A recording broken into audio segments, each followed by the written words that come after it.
We're breaking down things you might have missed in everyone's favorite Netflix rom-com, To All the Boys I've Loved Before.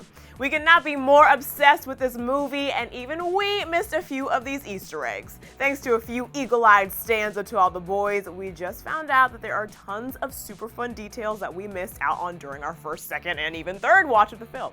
And frankly, some of these Easter eggs are so subtle, we might not have ever caught them, so kudos to every fan who shared these moments with the world.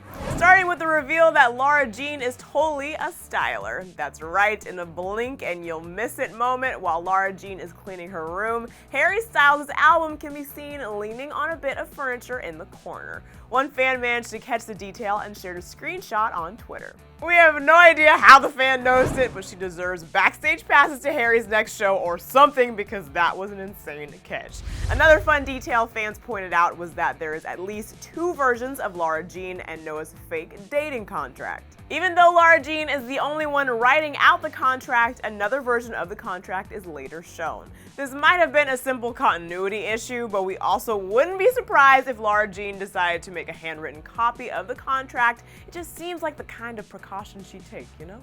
Our next Easter egg was revealed by stans at BuzzFeed. If you were dying to know what Lara Jean wrote in her love letter to Josh, you're in luck because they managed to decode the entire thing. The letter apparently reads, quote, "Josh Sanderson, I liked you first. By all rights, you were mine, and if it had been me, I'd have packed you in my suitcase and taken you with me, or you know what, I would have stayed. I would have never left you, not in a million years, not for anything. P.S. I still love you, and that's a really huge problem for me, and it's also a really huge surprise. I swear I didn't know. All this time, I thought I was over it. How could I not be when it's Margot you love? It's always been Margot." If Lara Jean's confident, witty, and outspoken younger sister Kitty was one of your favorite characters in the movie, then this is another detail about her that you'll love. Fans pointed out that Kitty wears a necklace throughout the film that reads Feminist in a cursive font. It's a subtle yet perfect nod to her character, and we are here for it. If you were paying crazy attention to the minute details, such as phone screensavers, then you might have noticed this next little detail. The photo that serves as the background of Lara Jean's iPhone is that adorable BTS photo of Lana and Noah napping together on a couch. The pic has gone viral since the movie was released, but what you might not have noticed was that they are wearing the same outfits they were wearing on the day they fought after the ski trip. It's probably just another small continuity oversight, but who knows? Maybe they ended up napping together after their fight. I have a feeling there would be way fewer breakups in this world if that was the norm. Now, if you thought that was a crazy detail to point out, then this next one will blow your mind. Fans noticed that the high school party Noah and Lara Jean attend together was not as much of a rager as it appeared to be. That's because when Lara Jean checks her Instagram after she gets home, her phone shows the time as being 6:30. Not gonna lie, that's probably the smallest oversight a movie has ever been called out for, but the idea of that party ending at like 5 p.m. is just too hilarious, so we had to point it out. Of course, it wasn't just stans of the movie that revealed Easter eggs we missed. The cast and crew have also spilled a few BTS secrets, including the author of the book the film is based on, Jenny Han. This detail is similar to the Harry Styles album placement, but it's even more meaningful for the author herself. Jenny told Refinery29, quote, "There's a copy of my book, The Summer I Turned Pretty, in her bedroom if you look closely." How adorable is that? And speaking of Jenny Han being adorable, it's not just her book that has an Easter egg moment in the film. The author makes a physical cameo in the movie as well. One fan on Twitter pointed out that Jenny plays a chaperone at the dance where Lara Jean is crushing on Lucas. Another fun fact about the movie is that Anna Cathcart, who plays Kitty in the film, was asked to dye her hair in order for it to match Lana Condor and Janelle Parrish's dark hues more closely.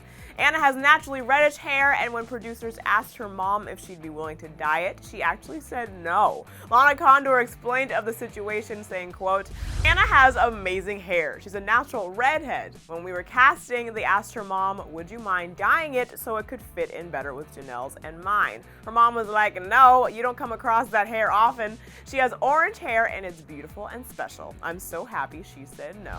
So are we! And you know Kitty's character would never change herself to blend in with her sisters, so talk about perfect casting. Another very fun Easter egg that our own clever writers discovered was the origins of the romance novel Lara Jean is reading at the beginning of the movie. The book is titled The Forbidden Kiss, and it appears to be part of a collection of fictional romance novels Lara Jean is obsessed with. Other titles Lara Jean is seen holding throughout the movie include The Secret and Silk and Forever Young. But if you're hoping to track down any of these romance novels for your own reading pleasure, unfortunately you won't be able to find them because they are all fake. As we uncovered by doing our own sleuthing, it turns out the publisher of the novels, Joyal, doesn't actually exist. According to IMDb, the production designer for the movie is a guy named Paul Joyal, so it sounds like Paul was just having some extra fun by creating an Easter egg named after himself. Our next Easter egg is one that we're hoping some of our fans can help us figure out. During one scene where Lara Jean is at home, a huge picture of a young Asian woman is seen in the background.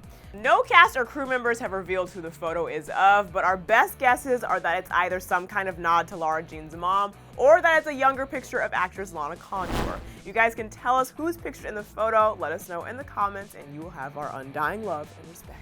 And last but not least is a very obvious hint at a potential sequel for To All the Boys. After the initial credits, a boy wearing a school uniform shows up at Lara Jean's door holding one of her love letters. The boy is none other than John Ambrose McLaren, who is a major character in the book sequel, P.S. I Still Love You. The super handsome actor playing John is Jordan Burchett, and let's just say we would not be disappointed if he got way more screen time in a sequel to All the Boys. We see you, Netflix, and we are ready for that announcement of a follow-up film any day now. Okay guys, that wraps up our list of To All the Boys Easter eggs, so now I want to know which ones did you catch and which ones are you going to go back and look out for? Let me know in the comment section below. Thanks so much for watching. Now click to the left to check out things you didn't know about Noah Centineo, and be sure to subscribe to our channels. As always, I'm your host Drew Dorsey, and I'll see you next time.